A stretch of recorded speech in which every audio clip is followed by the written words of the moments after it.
عافیه صدیقی د پاکستان سوشل میډیا استعمالولو والا خلکو له د کې ته هم راځي زه هم راځم هر یو انډیویډوال کس پکې راځي چې کم کس سوشل میډیا استعمالي هغه له دا پیغام را لېږلی دی چې تاسو مهرباني وکړئ زما دپاره اواز اوچت کړئ او ما له دې جهنم نه وباسئ کم جیل کې چې عافیه صدیقي د امریکې ټولو نه سختترین جیل دی او عافیه صدیقي دغه جیل له جهنم وایي د دې حوالې سره د جماعت اسلامي سینیټر مشتاق احمد د عافیه صدیقي څه پیغام تاسو د پاره راوړی د ویډیو مکمل وګورئ په دې ویډیو کې تاسو سره زه د سېنیټر مشتاق احمد دغه د عافیه صدیقي پیغام هم شریکوم تاسو له معلومه وي چې 10 کاله پس عافیه صدیقي خپل خور سره ملو شوې ده او هغه له هم څه پیغام ورکړی دی او تاسو له دا هم معلومه وي چې جماعت اسلامي چې کوم رهنما دی سېنیټر مشتاق احمد دا هم دا ټایم د عافیه صدیقي خور سره په امریکا کې د عافیه صدیقي کیس للاولو د پاره دی تللی دی نو د څه پیغام راوړی درته ټول نه پیله دا ګورو او هغه نه پس یو ډیر اهم پیغام دی تاسو ټول د پاره چې کوم کس سوشل میډیا استعمالي as a content creator یا as a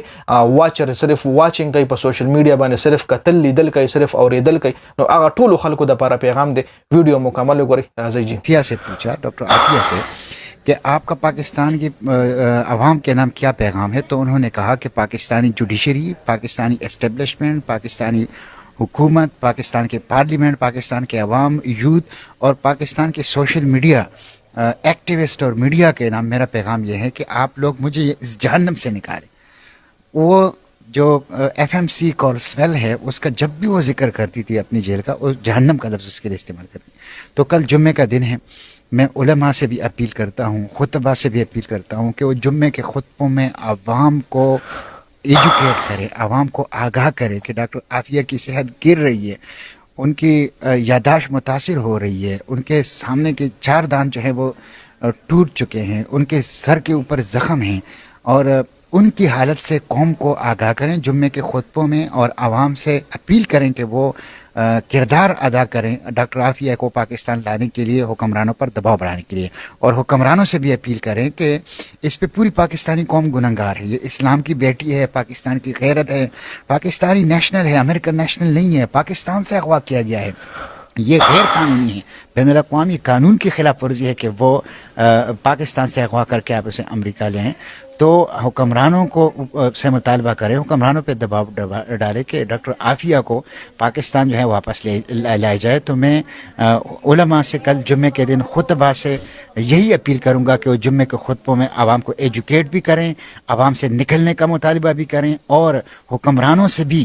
سنجیدگی کے ساتھ ریاستی سطح پر مملکتی سطح پر حکومتی سطح پر امریکہ کے ساتھ ڈاکٹر عافیہ کا معاملہ اٹھانے کی بات خاملګرو تاسو د مشتاق احمد صاحب دا خبرې اورېدې بله خبره د لزه په شرطیان باندې کوم الله دوی کې چې عافیه صدیقي رها شي او چې کله هم دا رها شي او دا پاکستان ته راشي نو د هر یو باټۍ کس بلاول به هم ورخوشوي د عافیه صدیقي ملاقات له مریم نواز به هم ورخوشوي د عافیه صدیقي ملاقات له عمران خان به هم ورخوشوي د عافیه صدیقي ملاقات له فضل الرحمن صاحب به هم ورخوشوي د عافیه صدیقي ملاقات له هر یو کس به کوشش کوي چې خپل ځان سره پارټۍ کې شامل کړي او بیا د عافیه صدیقي په سر باندې ووټ راټول کړي او د عافیه صدیقي په سر باندې خپله پارټي کامیابه کړي چونکې اوس یو کس هم د اواز چتو نشته خو چې کله هم الله دوی کې چې عافیه صدیقي عموما راخلاص شي چې کله هم راخلاص شي نو ان شاء الله مونږ به عافیه صدیقي له په اردو زبان کې په انګلیش زبان کې په پښتو زبان کې په هر زبان کې دا پیغام شریکو چې یو سیاسي پارټۍ کې هم شریک نشي تا چې 10 کاله جیل خو په امریکا کې د جهنم غونته جیل کې تا 10 کاله تیر ک دا هم دي سیاستدانو د لاسه تاسو له دا هم معلومه وي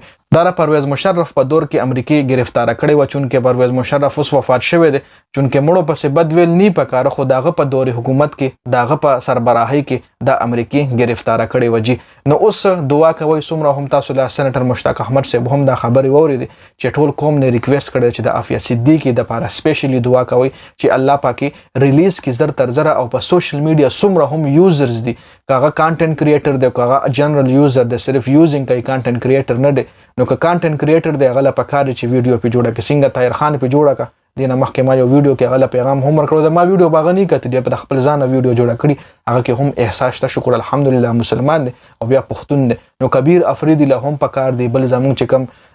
افسر افغان صاحب دی غله هم په کار دی چې اواز چت کې څومره هم زیات فالوورز والا کسان دي نو هغه له په کار دی کاغه اردو کریئټرز دی که پښتو کریئټرز دی که انګلیش کریئټرز دی که شاعر دی که نعت خوان دی که مولوی دی که هر یو طبقه سره که تعلق لري که ډم دی ولني هغه له هم پکار چې د عافیه صدیقي د لپاره کم از کم د خپل پیج نه یو ویډیو وچلئ. نو دا یو شاړ غونډې پیغام د عافیه صدیقي چې تاسو سره مې شریک کو. نو د ویډیو کتلو زیاته مننه. ویډیو خپل ملګرو سره شریک کړئ. جنید خان افیشل چینل هم سبسکرایب کړئ، پیج هم لایک کړئ. والسلام.